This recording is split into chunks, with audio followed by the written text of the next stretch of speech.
Alaska is the largest state in America and the loneliest. A place where the nearest neighbor is 10 miles away, where roads vanish under snow for days, where cell service dies and darkness lasts 20 hours. People move here chasing beauty, freedom, a better life. What they never account for is what shares that silence with them. What watches from the tree line. What circles the house while you sleep. In Alaska, isolation isn't a horror scenario. It's the default setting. The horror is what comes with it. Subscribe and help me reach 1,000 subscribers. Leave a like, share with someone brave enough, and prepare yourself.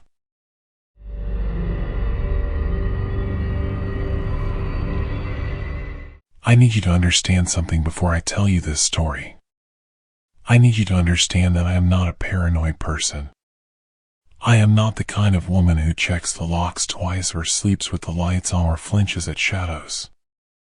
I grew up in Ohio, raised by a father who believed in practicality above all things, who taught me that fear was a luxury and that most things that went bump in the night were just the house settling. I believed him for 38 years. I believed him right up until the moment I found that photograph. But I'm getting ahead of myself. Let me tell you how we ended up there first, because that part matters. That part is the part that still keeps me up at night almost as much as everything else, the guilt of it, the weight of the decision that I convinced myself was the right one. My husband Daniel had been talking about Alaska for 2 years. Not talking the way people talk about places they dream of going, the way you talk about Tuscany or Patagonia over a glass of wine and then forget about it by Monday morning. He talked about it the way a man talks about something he has already decided. He had a job offer in Anchorage, consulting work for an oil company, 6 months with the possibility of extension, and the money was extraordinary. The kind of money that makes you quiet for a moment. The kind of money that makes you look at your daughter's college fund and your credit card statement from Christmas and think, okay, maybe this is something we actually do. We had 2 kids. Mara was 11 and Jake was 8. Jake had asthma that flared up every fall in Columbus, and our allergist had mentioned offhandedly once that interior Alaska's air quality during winter was some of the cleanest in the country. I held onto that comment like a lifeline. I used it to justify things. I am very good at justifying things. We found a house through a rental agency that operated out of Wasilla. It was a property about 45 minutes outside of the town proper, off a 2-lane road that turned to gravel after the first mile and then turned to something that barely qualified as a road at all after the second. The house itself was large by rural Alaskan standards, 3 bedrooms, a proper kitchen, a wood-burning stove, a generator, a storage shed attached to the side that the previous owners had used for firewood and equipment. The rental photos made it look almost charming. Bare birch trees. A white field that stretched out to a tree lane a quarter-mile back. The kind of stillness that looks peaceful in a photograph and feels something else entirely when you are standing inside it. We moved in mid-September. The first month was an adjustment, the way any move with children is an adjustment, but it was also genuinely beautiful in a way that made me feel validated. The sky did things I had never seen sky do. The light in the late afternoon fell across the snow in shades of amber and rose that seemed almost artificial, like something out of a painting rather than actual meteorology. Mara started keeping a nature journal. Jake's breathing improved almost immediately.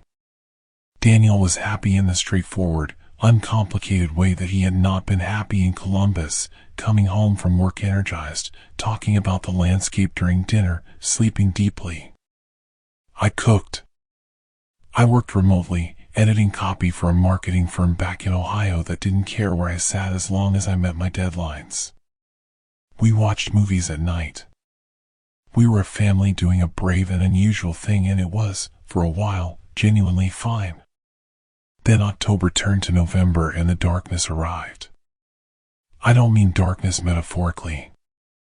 I mean the physical, literal darkness of an Alaskan winter, the way the sun gives up completely, pulling back from the sky earlier each afternoon until it is already gone by 3:30, until you are cooking dinner in full darkness, until you wake up at 8 in the morning and the world outside the window looks exactly as it did at midnight. The children adapted faster than I did. I found myself turning out every light in the house by mid-afternoon, unable to explain exactly why the darkness made me feel unmoored, just knowing that it did. That was when I started noticing the silence. In Columbus, there had always been ambient noise, traffic, neighbors, the faint sound of the city doing its constant, indifferent business.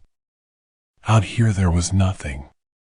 When the wind stopped, which it often did late at night, the silence became something almost physical, something you could feel pressing against the walls of the house.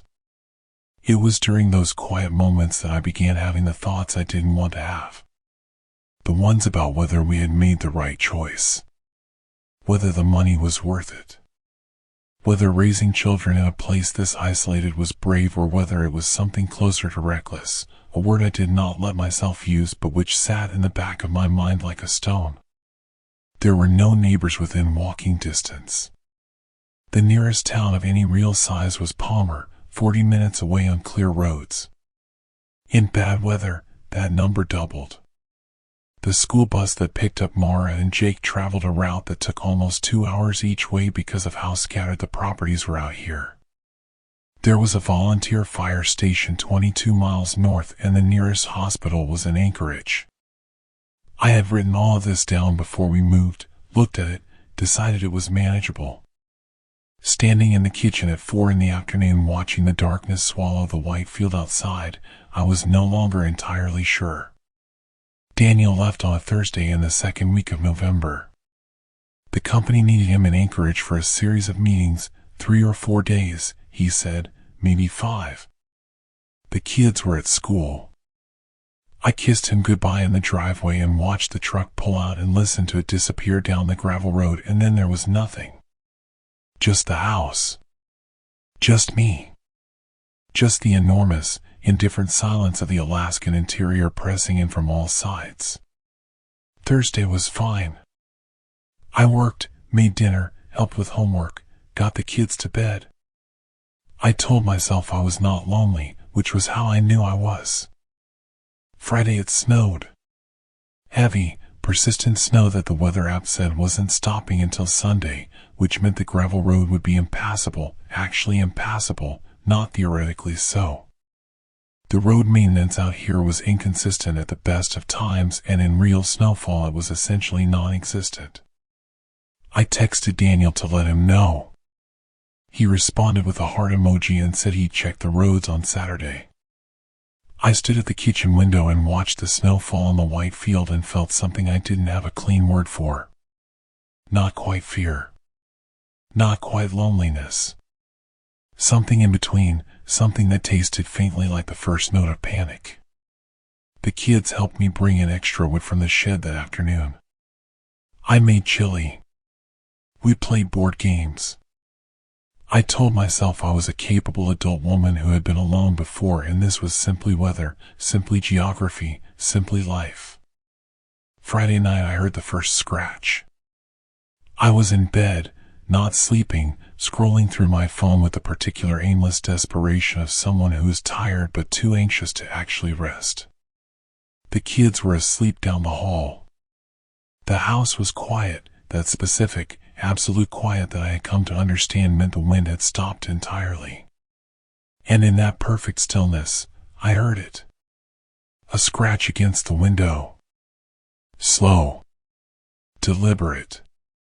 The sound of something, I told myself something, not someone. I was very firm with myself about this, dragging lightly against the outside of the glass. I didn't move for a long moment.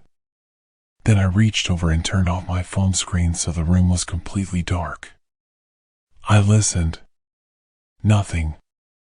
Then, after maybe 30 seconds, it came again. Scratch. Pause.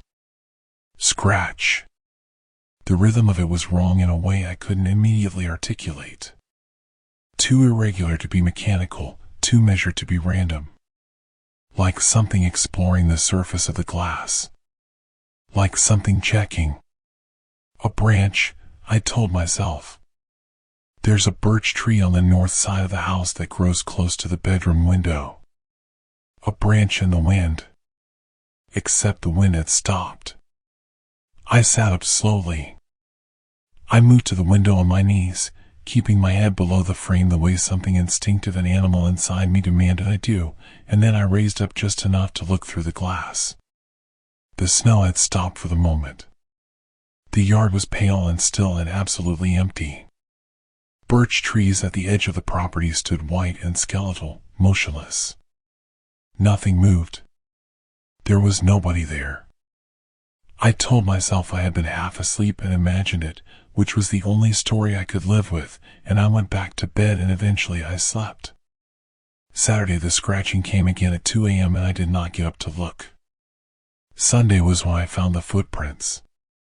The snow had stopped sometime Saturday night and Sunday morning was clear and brutally cold, the temperature somewhere around -14. I sent the kids to the living room with cartoons and I went to bring in wood from the shed and that was when I saw them. Footprints in the snow that circled the house. Human footprints. Boot treads, distinct and deep, sunk into the snow around the entire perimeter of the building.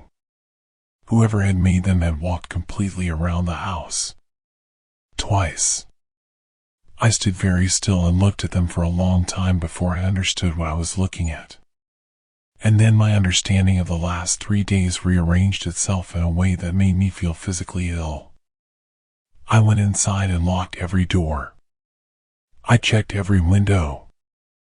I called Daniel and got his voicemail. I called the Alaska State Troopers. The nearest post was in Palmer, and a dispatcher told me they would send someone as soon as the roads were passable, which she could not promise would be before Monday. She told me to stay inside, keep the doors locked, and call back if the situation escalated. Her tone was measured and professional in a way that made me feel more frightened rather than less, as if the fact that she was not dismissing me was itself a kind of confirmation. I sat in the kitchen with a butcher knife on the table in front of me and watched cartoons with my children and did not tell them anything. I smiled when they looked at me. I was so frightened that my hands had gone cold and I couldn't warm them no matter what I did. I thought about the footprints and the scratching and the 2 days that had passed between the first sound and the moment I found proof of something I could no longer rationalize away. I thought about the silence of this place, the depth of it, the way it had no bottom. I thought about how I had looked at this isolation and seen adventure, seen clean air for Jake's lungs, seen the responsible deployment of a financial opportunity, and how none of that had included this specific calculation, this arithmetic of remoteness that also meant remoteness from help, from proximity, from the thousand small protections that density provides without you ever knowing it. I thought about what a person would have to be to stand outside a house in -14-degree darkness and scratch slowly on a window just to hear the silence on the other side. Monday morning the roads opened and the state troopers arrived, 2 of them, young, thorough, serious. They walked the perimeter of the house with me. They photographed the footprints, which the overnight cold had preserved with horrible clarity. They asked me detailed questions about the timing, the sounds, what I had seen when I looked out the window. Then they asked if they could look at the shed. I hadn't thought about the shed. It hadn't occurred to me to think about the shed. It was just a shed, just the storage attached to the side of the house, filled with firewood and 2 old sleds and a plastic bin of road salt and a tarp covering something the previous renters had left behind and never come back for. One of the troopers came out of the shed and asked me to come look at something. His voice was careful in a way that made my legs stop working correctly for a moment. Inside, behind the stacked firewood, against the back wall, there was a space that had been hollowed out, wood repositioned to create a gap about 5 feet deep and 3 feet wide. In that space there was a sleeping bag. Army surplus, olive green, relatively new. An empty water bottle. A compact camping stove, the kind that uses small propane canisters, with 2 burned-out canisters beside it. And on the interior wooden wall, held up with a strip of silver duct tape, was a photograph. It was a photograph of me, printed on standard paper, slightly grainy, the way photos look when they've been printed from a phone camera. I was standing at the kitchen window. I was wearing a gray cardigan I owned and sometimes wore in the evenings. It was taken from outside, from the direction of the white field, through the kitchen glass. Based on the light in the photograph, the specific flat gray of an overcast afternoon, it had been taken sometime in the last 2 weeks. The trooper asked if I recognized the sleeping bag or the stove. I said no. He asked if I had any idea how long the space might have been used. I said I didn't know. He said the forensics team would need to examine the shed and asked if I could take the children somewhere in town for the time being. The forensics team, based on the evidence, the canister burnout, the compression of the sleeping bag, trace material they didn't fully describe to me in the moment, believed that someone had been living in that shed for somewhere between 4 and 8 days. Entering and exiting at night or during the hours when the rental agency's records showed my car absent from the property. Sleeping 12 feet from the wall where my children slept. Watching me through the kitchen window close enough and long enough to print a photograph. They never identified him. The sleeping bag came back with DNA that matched no existing profile in any database. The boot prints were a common brand sold at every outdoor retailer between Anchorage and Fairbanks. There were no fingerprints. No witnesses, no cameras, no digital record of anyone approaching the property. Nothing. Whoever he was careful. Whoever he was, he knew how to exist in that landscape without being seen, which in interior Alaska, in the dark of a November winter, is not difficult if you know what you are doing. We left 3 days later. Daniel flew back from Anchorage and we loaded the truck in 4 hours and drove to Wasilla and checked into a hotel, and the kids thought it was an adventure, and I sat on the edge of the hotel bed the night after they were asleep and shook for a long time without making any sound. I think about certain things now, in the way you can't stop thinking about things that have been cut into you. I think about the second night, Saturday night, when I heard the scratching again and decided not to look. What would I have seen? Was he standing there that time, close to the glass, knowing the darkness hit him? Was he looking in at me looking out? Was there a moment where we were separated by nothing but a pane of glass and my own decision not to face what I already knew was true? I think about the photograph. The gray cardigan. The fact that someone stood in the snow in the dark with a phone camera and framed that shot with enough patience to get it right, to get me centered in the window the way I was, the light falling the way it was, and then walked back to the shed and printed it and put it on the wall like a painting. Like a possession. Like a thing he had made. I think about the nights I didn't hear anything. The nights I slept. The nights I assumed were safe because nothing reached me through the walls. How many of those nights was he there, 20 feet away, quiet enough to be indistinguishable from the silence? How many nights had he been watching the kitchen window before I ever heard the first scratch? The troopers said 4 to 8 days based on the evidence. 4 to 8 days is a range that means something. It means they don't know. It means it could be more. I think about my son's asthma and the clean air and the marketing copy I was editing by lamplight while strangers slept in our shed, and I feel something that isn't quite shame and isn't quite grief but lives in the same neighborhood as both. I had told myself I was making a brave choice. I had told myself the isolation was part of the beauty, the remoteness part of the value. What I had not fully priced in, what I had waved away with logistics and spreadsheets and a doctor's offhand comment about air quality, was the specific arithmetic of places where no one can hear you, where the darkness is complete, where the distance between you and help is measured in hours and road conditions, and the question of whether the county maintenance crew got to your stretch of gravel before the storm closed everything. In cities, strangers are everywhere. That is supposed to be the thing you fear: density, proximity, the unknown person next to you on the subway. But cities also mean witnesses. Cities mean a neighbor who hears something and calls 911 before you finish screaming. Cities mean that the cost of being seen is equally the cost of being found. Out there, past Wasilla, past Palmer, out on those gravel roads where the houses sit miles apart and the darkness is absolute and the silence has no floor, out there, a man can circle your house in the snow for 3 nights and sleep 12 feet from your children and tape a photograph of you to a wall, and the world will not know until the roads open. I am back in Ohio now. We have been back for 7 months. Jake's asthma has not come back the way I feared it would. Mara doesn't talk about Alaska except occasionally to say she misses the light in the evenings, the amber and rose of it. Daniel got a comparable position in Columbus, and we don't discuss the money we left behind. I still sleep with the lights on. I still check the locks.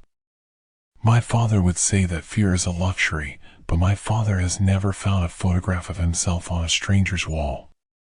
The Alaska State Troopers case file is still open. That is the word they use, open. It means unsolved. It means somewhere, a man who circled my house in the November dark and slept in my shed and watched me through my kitchen window is living a life that continues, that has never been interrupted, that proceeds with all the normal rhythms of an ordinary existence. I want to tell you that I have made my peace with not knowing who he was. I want to tell you that. But what I actually think about, in the specific silence of 3 in the morning when the house settles and my husband breathes beside me, is that he accrued 4 to 8 days of evidence. That is a minimum. The troopers told me the evidence they found suggested 4 to 8 days. They did not tell me there was no evidence before the sleeping bag. They did not tell me there was no earlier visit, no reconnaissance, nothing that came before the thing they could date and photograph and log into a case file. What I know is what they found. What I don't know is how long he knew us before we knew anything about him at all. What I don't know is whether a man careful enough to leave no fingerprints, no DNA match, no digital trace, whether a man like that truly stopped because we left. Or whether leaving one place is simply that, leaving one place. I still check the locks twice now. I don't sleep well. And sometimes, when the house is quiet enough, I listen. I want to tell you that I did the right thing. I want to tell you that because it is the only version of that night I can hold without coming apart at the seams, that I did what any decent person would have done, what my mother raised me to do, what 36 years of being a reasonably good human being had taught me was the correct response when someone shows up at your door in the dark and the cold and says they need help. I want to tell you that. But I also want to tell you about the 3 families who didn't survive making the same decision I made, and then you can decide for yourself whether goodness is always the right calculation. We had moved to Alaska 18 months before it happened. My husband Greg had taken a position with a wildlife conservation nonprofit headquartered in Anchorage, survey work, population tracking, grant writing, and we have relocated from Portland with our 2 daughters, Emma who was 13 and Lily who was 9, and the quiet shared conviction that we were the kind of family who did interesting things. We had told ourselves that story a lot. It was a comfortable story. We were educated, progressive, outdoors-oriented people from the Pacific Northwest who composted and voted and read literary fiction, and moving to Alaska with our children was something those kinds of people did. It was a statement about who we were. The house we rented was outside Talkeetna, which is itself a small town, fewer than 1,000 people, situated at the confluence of 3 rivers about 100 miles north of Anchorage. It is the kind of place that draws a particular type: bush pilots, climbers staging for Denali expeditions, seasonal workers, people who have made a specific and deliberate choice to exist at the edges of things. There is a main street that is genuinely one street. There is a general store and a few restaurants and a bar and a small clinic that is staffed part-time. There is a post office. There is not much else, and around the town proper the land opens up into something that resists description, flat in some directions and violently mountainous in others, the sky doing things that seem meteorologically improbable, the silence at night so deep it has texture. Our house was 11 miles outside of town on a road that was paved for the first 4 miles and dirt for the rest. Our nearest neighbor was a retired couple named the Hendersons who lived about a mile and a half away and who we saw perhaps once every 2 weeks. Greg traveled for work, sometimes to Anchorage, sometimes to the field stations further north near Fairbanks or out toward the Kenai Peninsula. When he was away, which was often, it was just me and the girls and the house and the land and all that silence. I had not anticipated how different the silence would feel with children in it compared to without. When Greg was home, the quiet was something we chose, something aesthetic, something that ratified our decision to be here. When he was gone, the silence became something else, a presence rather than an absence, something that gathered at the windows after dark and pressed. I would lie awake some nights listening to the absolute nothing and think about the distance to the clinic, to the hospital, to a street with streetlights and adjacent walls and other people who would hear if something went wrong. I thought about Emma and Lily asleep down the hall and the 11 miles of dirt road between us and anything that resembled infrastructure, and I felt something I did not have a clean word for. Not quite fear. A kind of low, structural dread, like a subsonic frequency you feel in your chest before you consciously register it as sound. I managed it. I told myself that millions of people raise children in remote places, and those children grew up fine, grew up better than fine, grew up with a relationship to the natural world that children in cities never developed. I told myself that the darkness and the distance were the price of the beauty, and the beauty was extraordinary. I told myself I was not a fragile person. I was managing it fine right up until the night of February 11th. Greg had been in Fairbanks since Monday. It was Thursday now, close to 9:30 in the evening, and a winter storm had been building since mid-afternoon, the kind of serious, committed Alaskan blizzard that the weather apps describe in language that sounds almost casual until you are standing inside it. Sustained winds at 30 miles per hour with gusts over 50. Snow accumulation of 8 to 14 inches overnight. Temperature dropping to -22 by morning. I had brought in extra firewood before it got bad, checked the generator, made sure we had water and food, run through the mental checklist that living out here had taught me to run. The girls were in bed. The house was warm. The world outside the windows was a white, howling chaos that made the warmth inside feel almost precious, like something cupped in both hands. I was on the couch with a glass of wine and a book I wasn't really reading when I heard the knock. 3 knocks. Clear, deliberate, not frantic. The kind of knocking that is trying to be polite even under duress. My first reaction, before anything else, before any evaluation or caution, was a full-body surge of alarm that I am not ashamed to describe as primal. It was 9:30 at night in a blizzard 11 miles from town, and someone was knocking on my door. The animal part of my brain processed this before the rational part could intervene, and what it said was, "This is wrong. This is specifically, structurally wrong in a way that deserves your attention."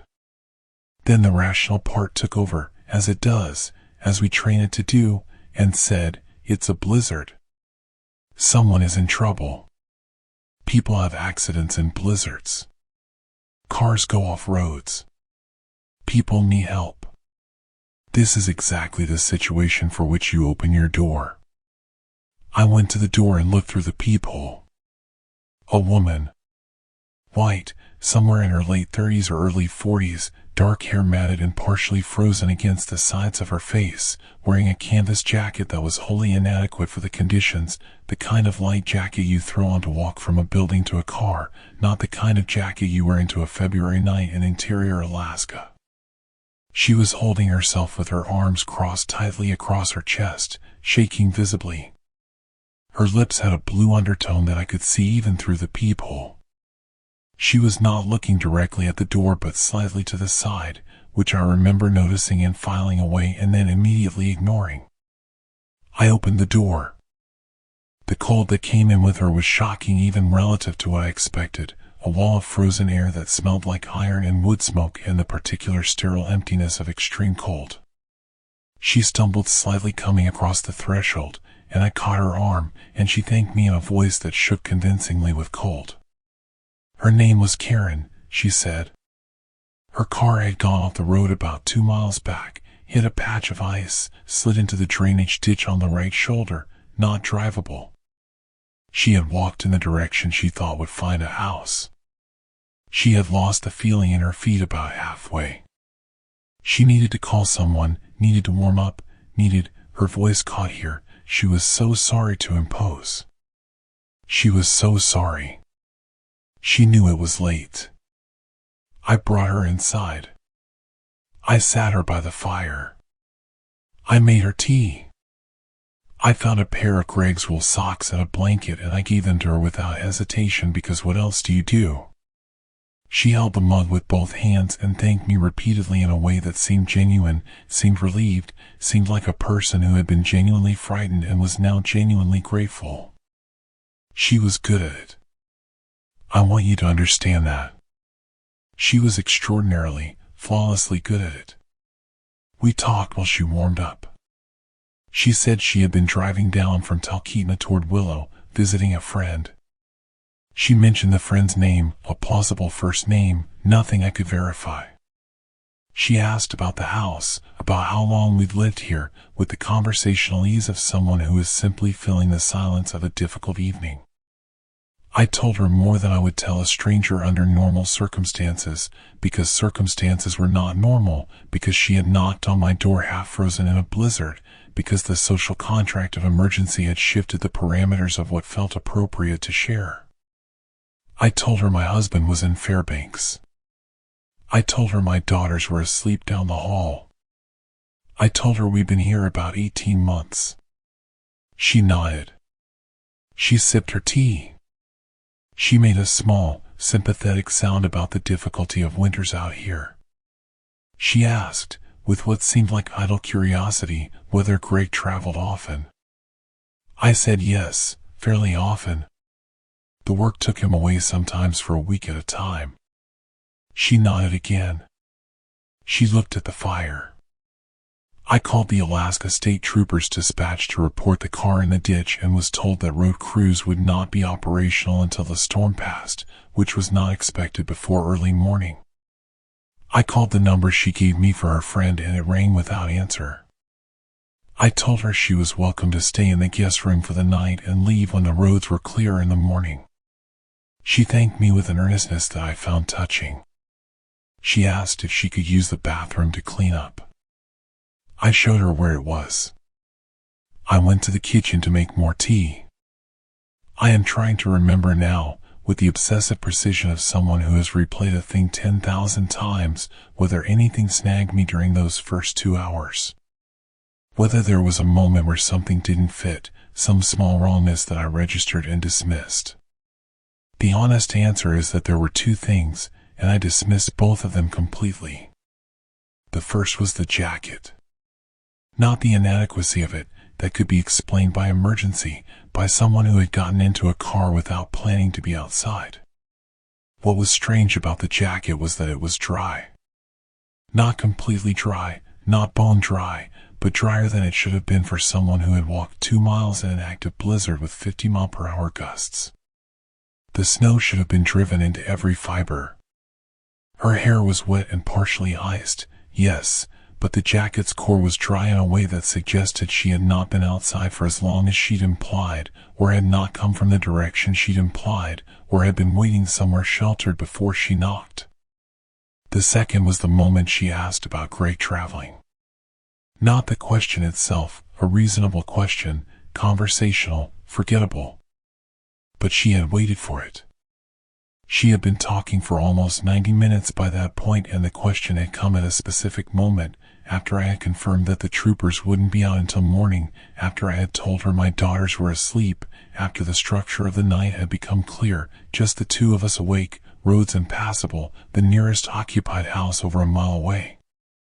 She had waited for the landscape of the evening to resolve before she asked the question that confirmed what she may have already known, and when I answered she had looked at the fire in a way that was not quite a smile but was not quite not one either. I did not think about any of this until weeks later. She went to bed around 11. I locked my bedroom door, not because I had decided to be suspicious, but because I was alone with my children and a stranger in a storm, and locking the door felt like the minimum, felt like the baseline, felt like what any reasonable person would do. I listened to the wind. I thought briefly about calling Greg, but it was late and he would worry, and I told myself there was nothing to worry about. I slept fitfully, woke at 2, woke at 4, slept again. She was gone when I woke up at 7:15. The guest room bed was made, not perfectly, but made, the blanket folded at the foot, the pillow straightened. The wool socks were folded and placed on the dresser. The bathroom was clean. The tea mug had been washed and set in the drying rack. She had left a note on the kitchen counter written on the notepad I kept by the phone. It said, "Thank you for your kindness, Karen." The penmanship was neat, controlled, the letters evenly spaced with the particular regularity of someone who is careful about details. I thought about her occasionally over the next few weeks, the way you think about an unusual thing that resolved itself without consequence, cataloging it as a strange story rather than a frightening one. The woman in the blizzard. I told Greg about it and he said I was a good person, and I felt, I will be honest, a small glow of satisfaction at having done the right thing.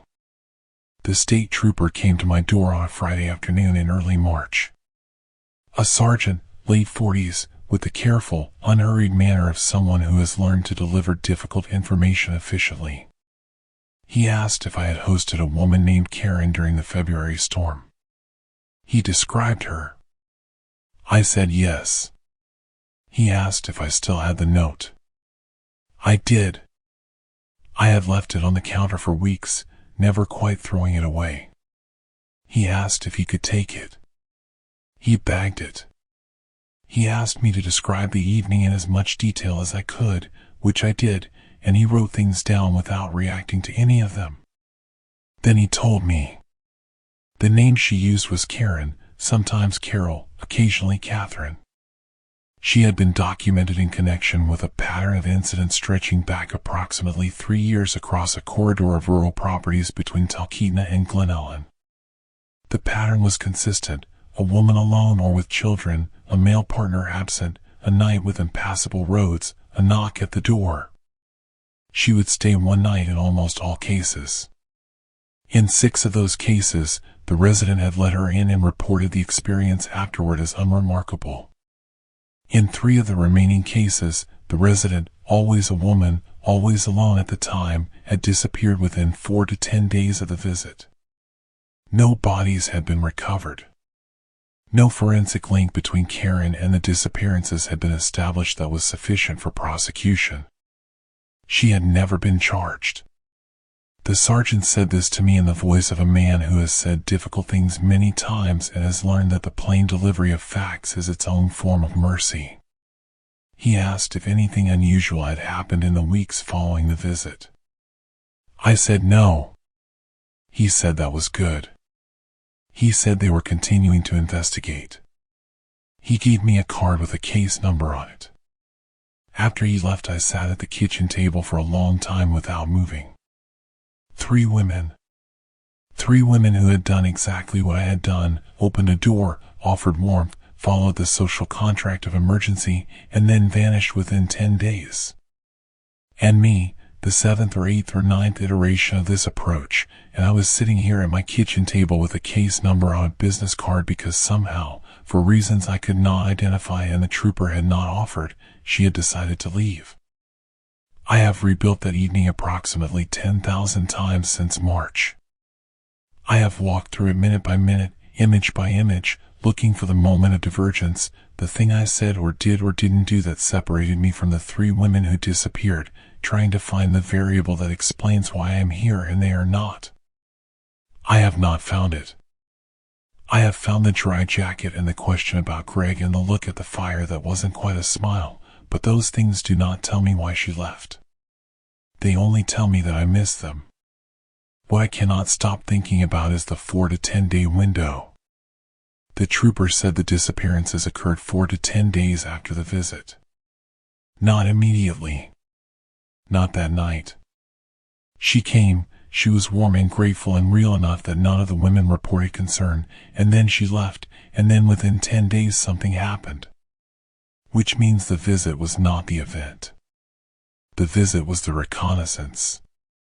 The visit was the collection of information: no husband, 2 children, remote location, impassable roads, the map of the house, the layout, the locks, the routines, who was home when, for how long the alone truly was.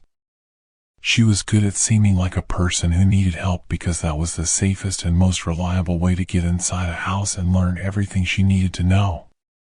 And people in rural Alaska, contrary to what cities assume about isolated places, are not suspicious.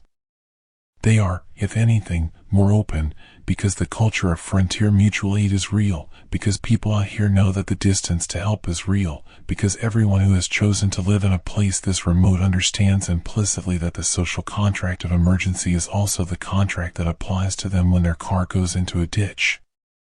She had turned the best part of those communities against them. She had weaponized goodness. I think about Emma and Lily a lot when I think about this. The fact that they were asleep 20 feet down the hall.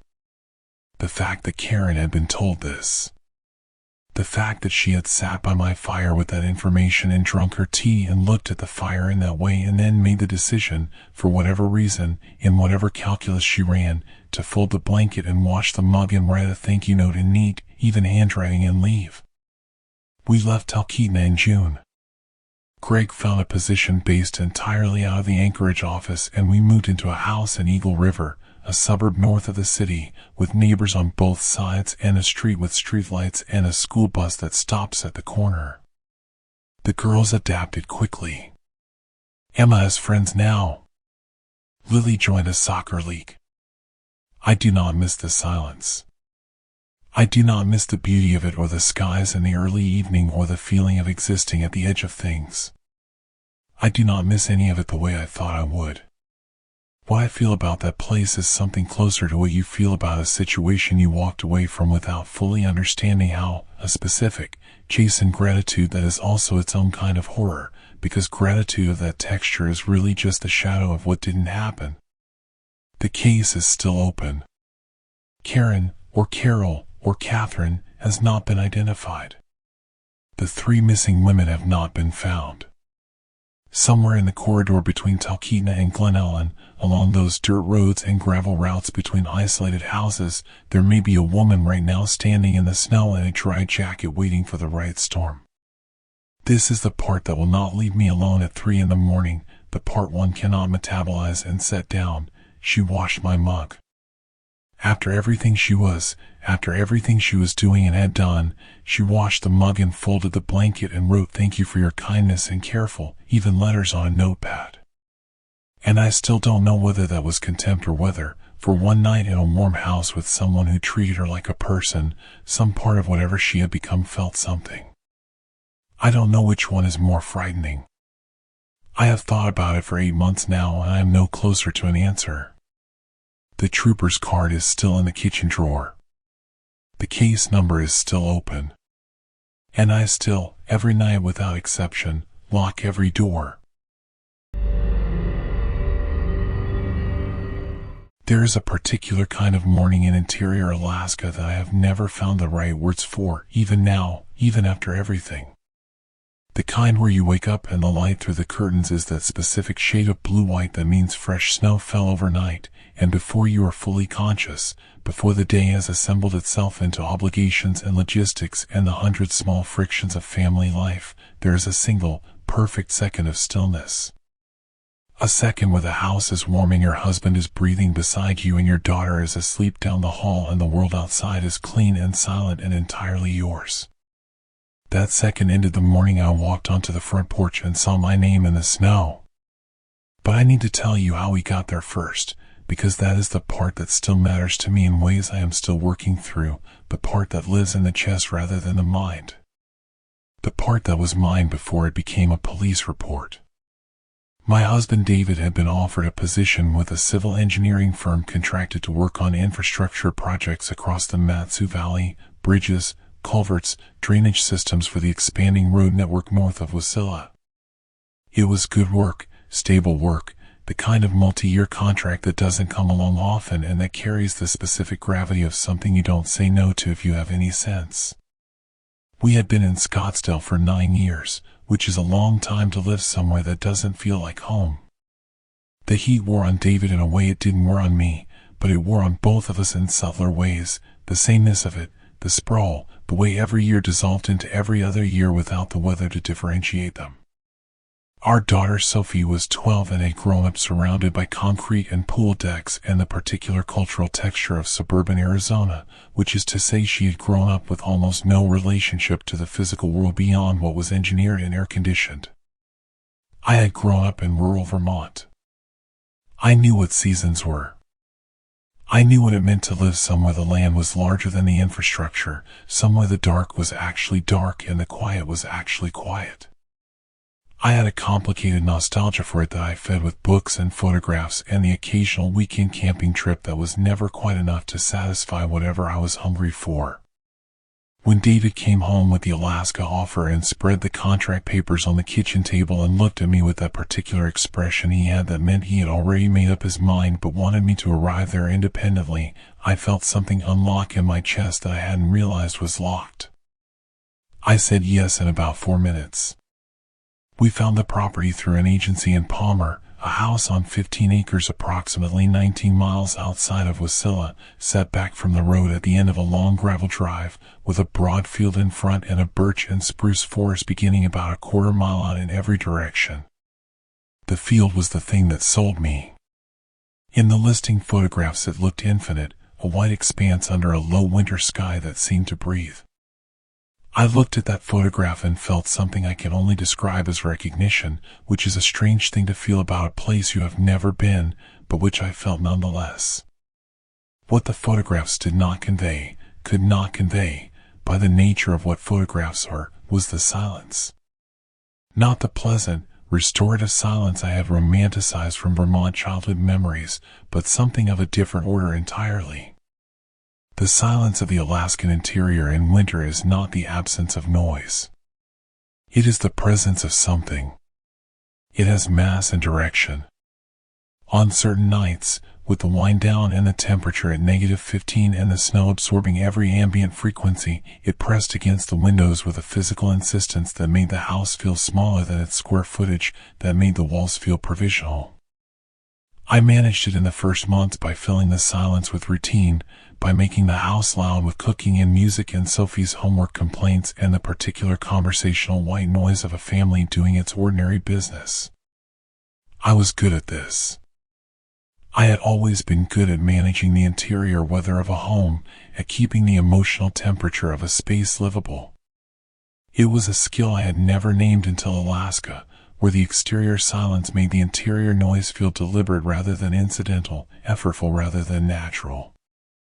But there were hours, the late ones, after Sophie was asleep and David was working at his desk and I was alone in the kitchen with a cup of tea going cold, where I could not fill it.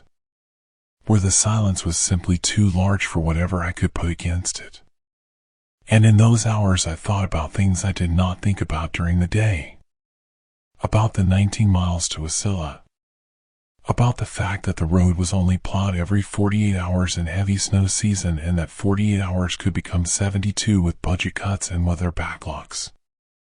About the fact that our nearest neighbors were the Ramseys, a retired couple 3 miles down the road, and that 3 miles in -20 is not a walkable distance under most imaginable circumstances. About what the drive to the Matsu Regional Medical Center looked like when the roads were compromised. About Sophie. Always, eventually, about Sophie. She was 12 and she was fine, better than fine, actually, thriving in the way children sometimes thrive when you remove them from environments they have grown into without ever choosing. She liked the school in Wasilla, liked the space, liked the animals, kept a journal of everything she observed from the front windows. She was not afraid of the silence. I envied her this. I envied my 12-year-old daughter's uncomplicated relationship to a place I had chosen and could not fully inhabit. David's contract ran him hard. He was in Wasilla most days, sometimes as far north as Palmer or Talkeetna for site visits, occasionally overnight when the site work ran long and the roads didn't cooperate. When he was gone, I told myself the things you tell yourself. We are capable adults, we have a working generator, we have food stores, we have cell service that is unreliable but not non-existent, we have the Ramseys 3 miles down the road who have our number. I told myself these things and believed most of them most of the time. What I could not fully believe, what sat in the back of my mind with the patient heaviness of something that knows it will eventually be addressed, was the more abstract fear. Not the fear of weather or accident or mechanical failure. The fear that is really about the arithmetic of remoteness, the calculation that says, out here, if something goes wrong in the category of things that require another person to intervene, the variables of distance and time and road condition are not in your favor. I had not given that fear a specific shape. I had kept it general, diffuse, manageable by not allowing it to coalesce.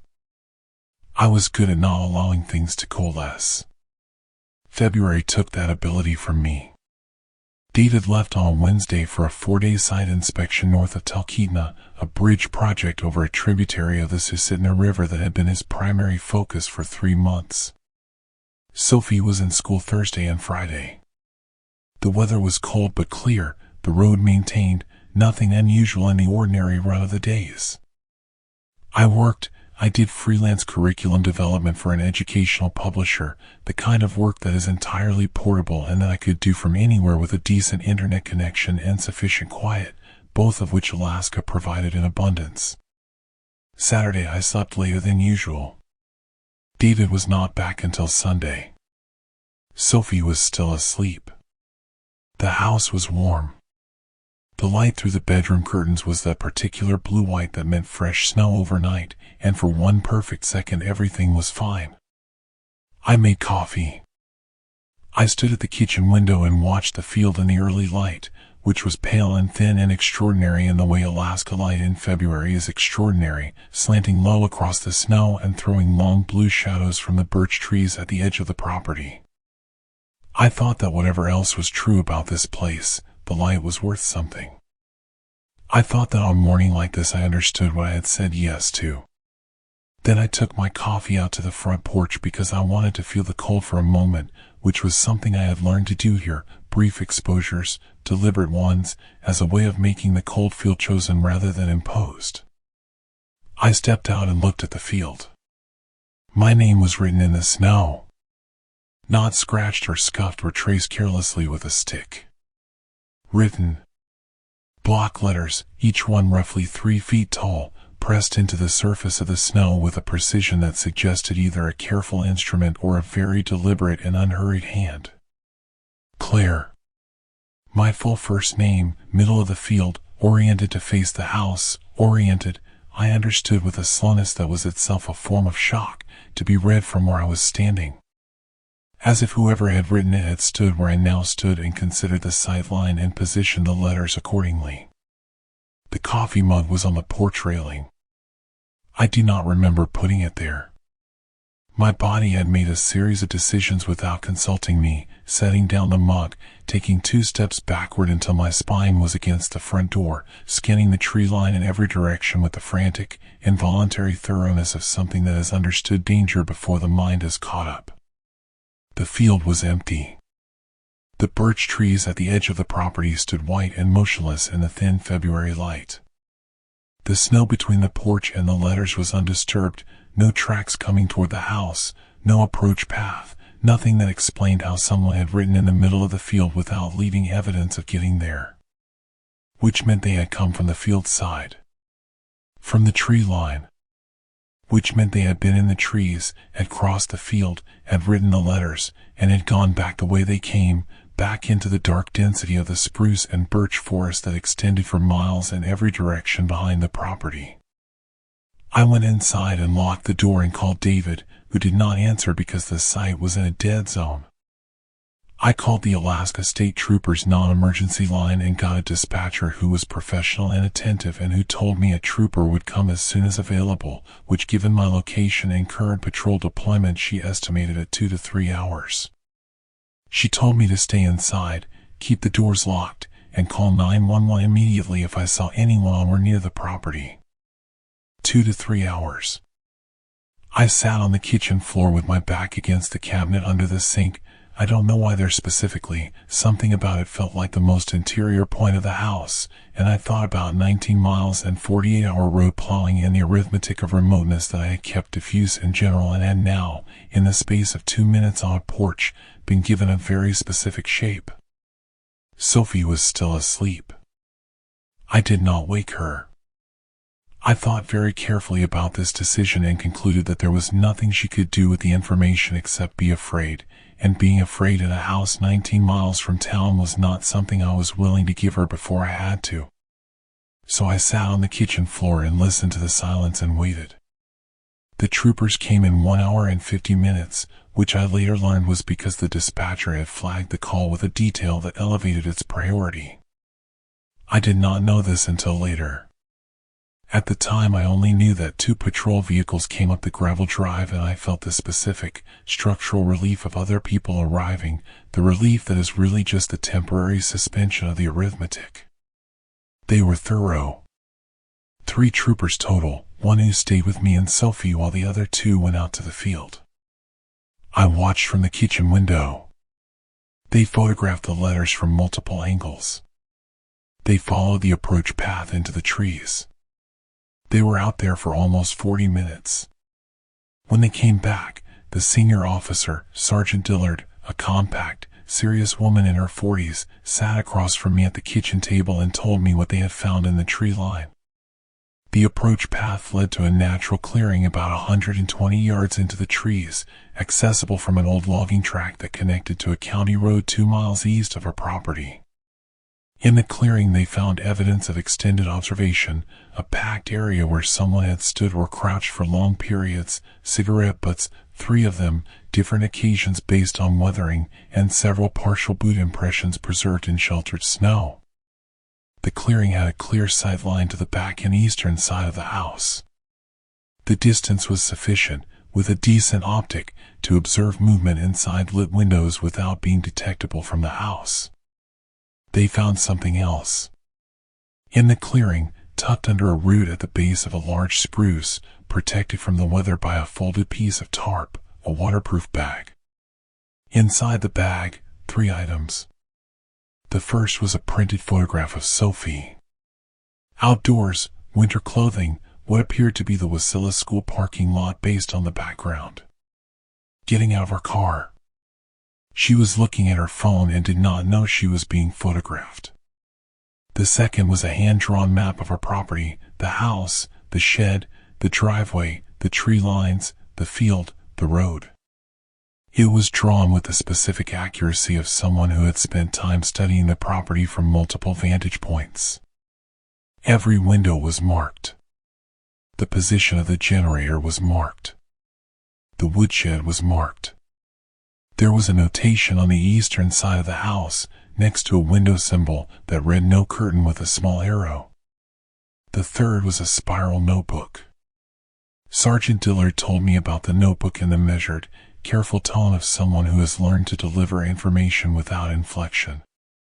She did not show it to me. She described its contents, entries covering approximately 8 months, written in a regular hand, logging observations of the property and its occupants. My name. Sophie's name. David's name, his work schedule, his typical departure and return times. Notes on my routine, when I walk to the woodshed, which windows I use for different activities, what time the kitchen light went on in the morning and off at night. Notes on Sophie's school bus schedule, which days she was home early, which days she stayed late. 8 months. We had been in Alaska for 11 months. 8 months of documented surveillance, which meant it had begun approximately 3 months after we moved in. Which meant someone had watched us long enough to decide we were worth watching before they began to keep records. Sergeant Dillard asked me if I had noticed anything unusual in the preceding months. Any vehicles on the road that seemed to reappear. Any unfamiliar people. Any sense of being observed. I sat with the question honestly and could not give her anything useful. Nothing had snagged me. Nothing had broken the surface of ordinary life long enough to register. That is its own specific horror, the understanding that 8 months of someone's focused attention had been entirely invisible to me, that I had been living inside a story that someone else had been writing, that the ordinariness of my days had been both my experience of them and a text that another person was carefully reading and annotating and filing in a waterproof bag under a tree root. David came home Sunday evening and I told him everything and watched his face do something I had never seen it do in 14 years, a rearrangement of his features that was not quite any emotion I had a name for. He sat very still for a long time. Then he said, quietly, that he thought we should talk about the contract. We stayed. That is the part that surprises people when I tell this story, the part where the expected narrative diverges from what actually happened. We stayed for 3 more months, through the investigation, through the follow-up trooper visits, through the installation of a security system and motion-activated lights and a camera that covered the field and the tree line. We stayed because leaving felt like a capitulation to something that had not yet been fully understood, because David's contract had obligations that couldn't be easily dissolved, because Sophie, who we eventually told a carefully edited version of events, said with the direct, uncomplicated clarity of a 12-year-old that she did not want to leave. But I will tell you what staying was like. It was like living in a house where one of the walls had been removed and replaced with glass, where the ordinary business of family life, dinner, homework, the television, the 10,000 small unremarkable exchanges of people who live together and love each other, was conducted with the permanent consciousness of visibility. The field outside the front windows, which had sold me on the property, which I had looked at on a February morning and thought was worth something, became something I could not look at without performing a quick, involuntary scan of the tree line. Every morning for 3 months I stood at the kitchen window with my coffee and checked the snow. Every morning the field was empty and unmarked and the birch trees stood white and motionless in whatever light the season was currently producing. The troopers never identified him. The cigarette butts produced DNA that matched no existing profile. The boot impressions were a common size and tread. The notebook's handwriting matched nothing on file. The photographs of Sophie had been printed on a standard inkjet, the paper sold at every office supply store in the country. There was no digital trail, no vehicle description, no witness. The logging track access from the county road was used by multiple parties for legal purposes and produced no useful forensic information. The case file is open. That is the permanent, unresolved administrative fact of the thing. The file is open, which means he is not found, which means he is somewhere, which means the 8 months of careful notation and the photograph of my daughter in a parking lot and the letters pressed into the snow with such deliberate, considered precision, all of it exists in someone's present tense rather than being safely contained in a past. We left in May. David's contract concluded naturally and was not renewed, and we moved to Bend, Oregon, where we have been for a year and 4 months. Sophie started 8th grade and has friends and is fine in all the ways that are visible and measurable. She does not talk about Alaska. I do not know whether she thinks about it. I think about the notebook. I think about 8 months of entries in a regular hand, my name, David's schedule, Sophie's bus times, the notation about the window with no curtain. I think about the intelligence required to maintain that kind of record, the patience of it, the sustained and organized attention. I think about the waterproof bag and the tarp and the deliberate protection of the document from weather, the archival instinct of someone who believed the record had ongoing value, who intended to return to it. I think about the photograph of Sophie not knowing she was being photographed. And I think about the name in the snow, about the choice to write it, the specific choice to make the surveillance visible after 8 months of keeping it invisible. Something had changed. Some threshold had been reached, some internal calculation had produced a different result. He had watched for 8 months and been satisfied with watching, and then on a Friday night in February he had walked out of the trees and across my field and written my name in the snow and walked back. I have tried to understand what that means, and I cannot get all the way there. I can get to several possible explanations, each of which is frightening in a different way, none of which resolves into the kind of clean, bounded understanding that would allow me to file the thing away. What I keep returning to is the orientation of the letters. The fact that they faced the house. The fact that whoever wrote them had stood where I stood and considered what I would see. He wrote my name so that I would read it. Which means the 8 months of invisible watching was one thing, and the morning on the porch was something else. A communication.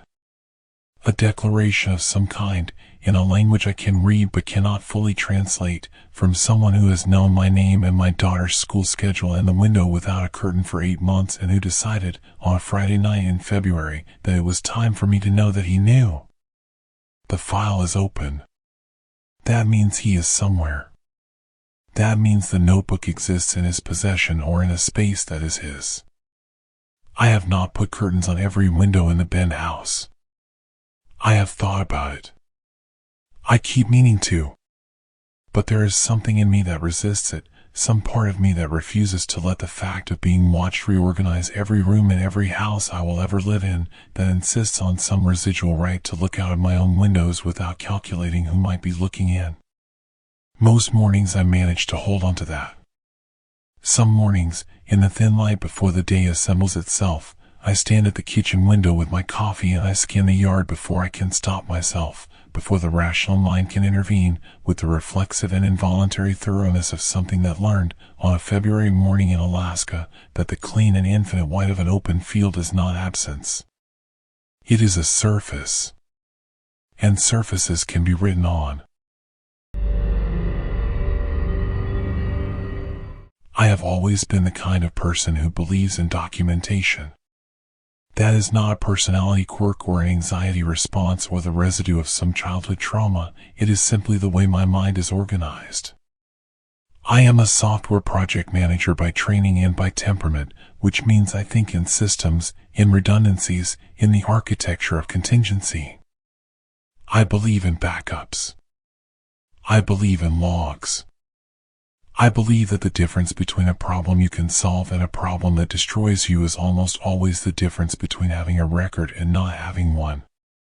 My wife Rachel used to tease me about it, the way I photographed every receipt, saved every email thread, kept a written log of every contractor who set foot in our house in Columbus. She called it compulsive. I called it responsible.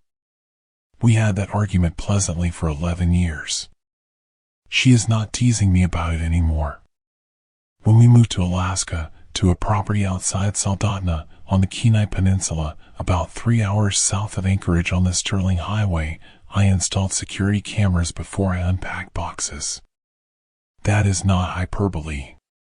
The truck arrived on a Thursday afternoon in late August, and by Thursday evening I had 4 cameras mounted and connected to our home network, one covering the front door and driveway, one at the back of the house facing the tree line, one in the kitchen, one in the main hallway. They were good cameras, not consumer-grade toys, the kind that recorded continuously to a local drive in addition to uploading a rolling 30-day archive to a cloud server, the kind with night vision capable of producing clear, detailed footage in total darkness. The kind I have researched extensively before purchasing because if you are going to do something you should do it correctly. Rachel watched me mount the last one and said, mildly, that she thought we had moved to Alaska to get away from the paranoia of city living. I said it wasn't paranoia. It was documentation. We had moved for the same complicated cluster of reasons that seemed to explain most of the relocations I read about in those Alaskan expat forums I had been browsing for months before we made the decision: money, space, a specific quality of life that we believed we were not getting in Ohio. My company had gone fully remote during the pandemic and stayed that way. Rachel worked in medical billing and her entire operation had been remote for 3 years. Our son Caleb was 15 and had been asking for 2 years if we could move somewhere with actual wilderness, the specific ask of a teenager who had grown up in a suburb and had read enough Jack London to believe that what he needed was landscape. We had equity in the Columbus house. We had flexibility. We had, I will admit, a romantic idea about what a different life looked like. Soldotna was the right size for us, a real town, roughly 10,000 people, with grocery stores and a hospital and schools that Caleb didn't hate. But the property we chose was 8 miles out of town on a road that thinned progressively as it went, past a cluster of houses in the first 2 miles and then past increasingly larger gaps between properties until we were at the end of a half-mile private drive that put us effectively alone in a way that the satellite map had made look charming and the actual experience made feel something more ambiguous. The house was large, 4 bedrooms, a proper garage, a wraparound deck that faced a spruce forest so dense and dark that it absorbed light rather than reflecting it. The nearest full-time neighbor was a man named Peterson who lived almost a mile back down the road and whom we had met once and found agreeable and uncommunicative in equal measure. The first 2 months were good. The adjustment was real. The darkness came faster than we expected as September turned to October, and Rachel had a difficult few weeks recalibrating her circadian rhythms, but the quality of the silence was, in those early months, genuinely restorative rather than oppressive. Caleb took to it immediately in the way teenagers sometimes take to things that confirm a narrative they have already built about themselves. He hiked. He learned to identify birds. He bought a field guide to Kenai Peninsula geology and read it cover to cover. I watched him and felt the particular satisfaction of a decision that appears to be working. I traveled to Seattle for a company off-site in early October. For days, Thursday to Sunday, the first time I had left the property since we moved in. Rachel and Caleb were fine. Rachel had her work, Caleb had school, and I checked in each night and everything was normal.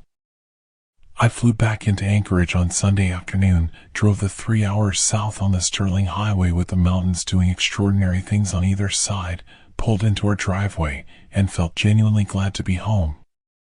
I did not review the camera footage from my absence immediately. There was no reason to. Everything was fine. Rachel and Caleb were fine. I unpacked, ate dinner, helped with dishes, watched television. It was a normal Sunday evening in a life that had been, so far, working out. I reviewed the footage on Wednesday. Not because anything had prompted me to, just the routine audit I ran every week or so, fast-forwarding through the time-stamped recordings, looking for the particular kind of nothing that meant everything was in order. The first 5 days of recordings were nothing. Caleb coming and going. Rachel's car in the driveway. A moose at the tree line on Thursday morning that I made a note to show Caleb. The backyard camera picking up the normal movement of the spruce trees in the wind, the variation in light from overcast to clear and back again, the particular blankness of a rural night in October with no ambient light to pollute it. Then Friday. 1:47 a.m. The front door camera. A figure walking up the driveway. I stopped fast-forwarding and sat forward in my chair and watched it in real time. The figure was a person, adult, appeared male based on build and gait, wearing dark clothing and a jacket with the hood pulled up. He walked with a deliberate, unhurried pace that was itself deeply wrong, the wrongness of which hit me before I had consciously processed why.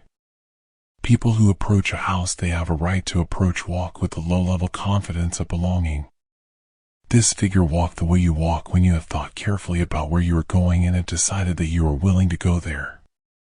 Purposeful in a way that was distinct from casual, from accidental, from lost. He knew where he was going and he had decided to go there, and those are two different things from having a reason to be there. He walked to the front door. He stood in front of it for approximately 40 seconds without touching it. Then he walked slowly to the right, around the corner of the house, and out of the front camera's frame. I switched to the backyard camera. He appeared on the right edge of the frame, moving along the side of the house. He stopped at the window of the room Rachel and I used as an office, a room with a desk and a second monitor and a filing cabinet and nothing else, no one sleeping in it, but he couldn't have known that from outside. He stood at that window for 2 minutes and 11 seconds. I watched the counter in the corner of the frame. 2 minutes and 11 seconds of a man standing in the dark at my window while my wife and son slept 20 feet away. Then he walked to the back of the house, stood for a moment at the back door, and disappeared into the spruce tree line. I sat in my chair for a long time without moving. My first coherent thought was, Rachel does not know about this. My second was, Caleb does not know about this. My third was more visceral and less formed, a recognition, physical before it was cognitive, of what it meant that this had happened while I was gone. That whoever he was had come on Thursday night, the first night of my 4-day absence. That he had walked up the driveway and stood at that window while my wife slept 30 feet away and I was in a hotel room in Seattle entirely unaware. That the safety I had felt returning on Sunday, the gladness I had felt pulling into the driveway, had been constructed on a foundation I hadn't known was missing. I kept watching. I did not want to keep watching. I watched anyway, because documentation is the difference between a problem you can solve and one that destroys you, because that is what I believe, because believing it is the only way I have ever known how to function. Friday night, 2:23 a.m. He came back. Same approach, same unhurried deliberate pace, same hooded jacket. He went directly to the back of the house this time, without stopping at the front. He stood at the back door for 4 minutes. I watched him try the handle, a slow, careful turn that produced no entry because the door was locked, but that was not casual, was not accidental, was the motion of someone who tries handles as a matter of procedure. Then he went to the window of the downstairs bathroom, which was the one window Rachel had mentioned needing a new lock for because the latch was slightly loose. He stood there for a long time. He did not open it.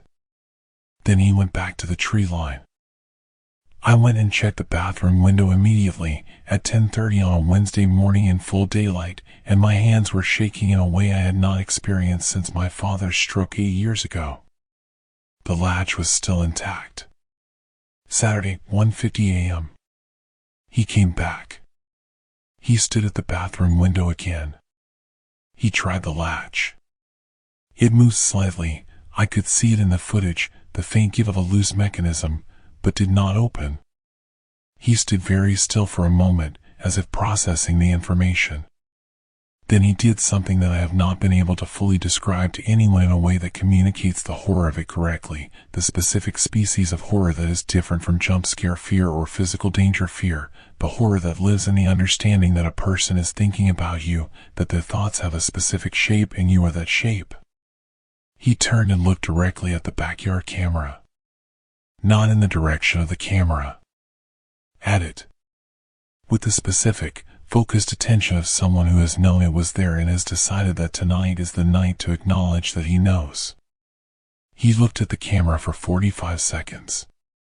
The night vision rendered his face at high contrast grayscale. I could see the geometry of his features without being able to identify them, the way you can see the structure of a thing without seeing its substance. He looked at the camera with an expression I cannot describe as anything other than patient. The expression of someone who is not in a hurry. The expression of someone who is communicating something. Then he turned and walked back into the trees. Sunday night he did not come. I had already been on the plane coming home. The driveway was empty. The windows were dark. My wife and son were asleep inside, unaware of what had stood outside their windows for 3 consecutive nights, unaware of what had looked at the camera and waited for 45 seconds to make sure it had been seen. I called the Kenai Peninsula Borough Sheriff's Office the morning after I found the footage. A deputy came out, watched the recordings, took copies, asked questions. He was thorough and professionally calibrated. The way law enforcement is when something is genuinely concerning but not immediately actionable. Nothing had been broken, nothing had been taken, no one had been harmed, no law had been technically violated by the act of walking on a private driveway and standing at windows in the dark. He said they would increase patrols on the road. He said I had done the right thing installing cameras. He said to call immediately if the person returned. I told Rachel that evening. I showed her the footage. I watched her face change in a way that I will not describe, because there are certain expressions on the people you love that belong to you and not to any account you give of events, certain private transformings that are not for other people's eyes. I will say only that after she watched it, she did not sleep for 2 nights, and that the sound of Caleb's footsteps in the hallway, which had always been unremarkable, became something we both tracked consciously, a sound we listen for the way you listen for things when the architecture of safety has been disclosed as contingent. We spent the next 3 weeks reviewing our decision. That is the bloodless way to say it. What we actually did was argue, quietly and then not quietly, about the distance to the hospital and the deputy's 20-minute response time and the bathroom window latch and the darkness and the tree line that came within 40 meters of the back of the house, and what it meant that someone had been standing in that tree line watching the house for long enough to know which windows were accessible and which cameras covered which angles. We argued about whether the beauty of the Kenai Peninsula and Caleb's field guides and the remote work flexibility and the equity we had spent was worth this specific arithmetic. A man who came back 3 nights in a row and on the 3rd night looked at the camera like he was leaving a message. I kept thinking about that 45 seconds. About what it communicated. He had known about the camera, had known from the first night, most likely, which meant he had done reconnaissance before the first night, which meant the Thursday approach had not been his introduction to the property but his decision to begin the visible phase of something that had already been in progress invisibly. He had let 3 nights pass before acknowledging the camera, which meant the acknowledgement was a choice, not a mistake. And the choice to look at the camera for 45 seconds and then leave and not return, at least not in the footage I had, was itself a form of communication so precise and so chilling that I spent weeks trying to decode it and arrived at only one interpretation that fully satisfied the evidence. He wanted me to know that he knew. He wanted to know I was watching. He wanted the footage to exist. He wanted me to find it and sit in my chair and feel exactly what I felt. That is not the behavior of someone whose goal is entry. That is the behavior of someone whose goal is something I do not have a name for. Something that lives past the categories of burglary or assault or the crimes that have procedures and case numbers and resolutions. Something that is about the experience of being watched and known in your own home, about the dissolution of the membrane between inside and outside, safe and unsafe, seen and unseen. Something that wanted me to understand, sitting alone in my office at 10:30 on a Wednesday morning, that the safety I had felt was a story I had been telling myself, and that someone else had known the real version all along. We left Soldotna in December.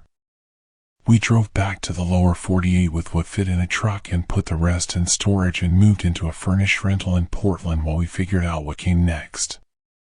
The house on the Kenai is still listed with a property manager. The cameras are still running.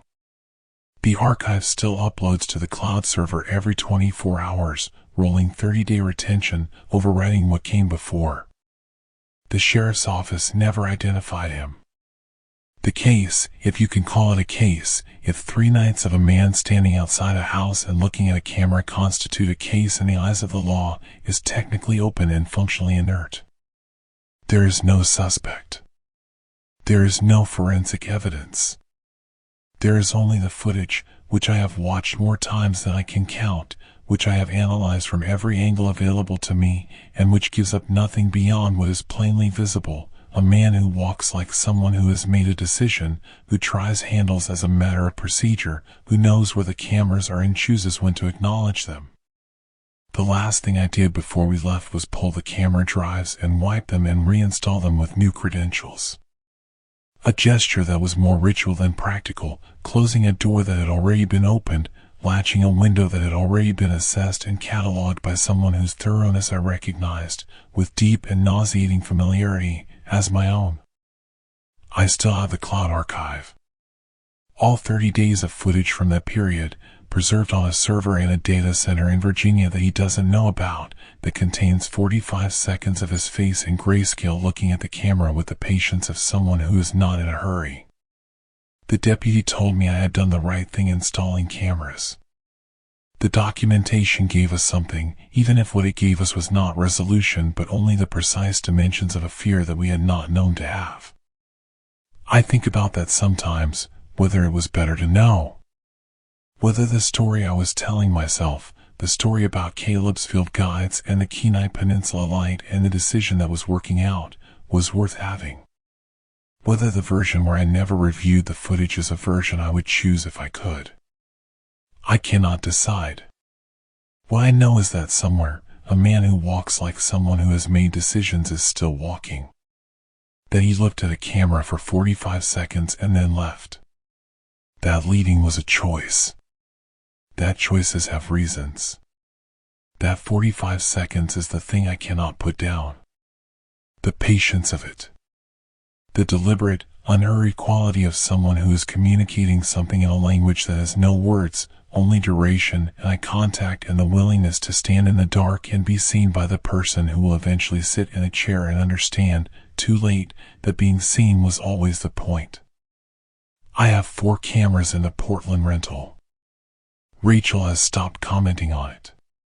Documentation is the difference between a problem you can solve and one that destroys you. I still believe that. I have to,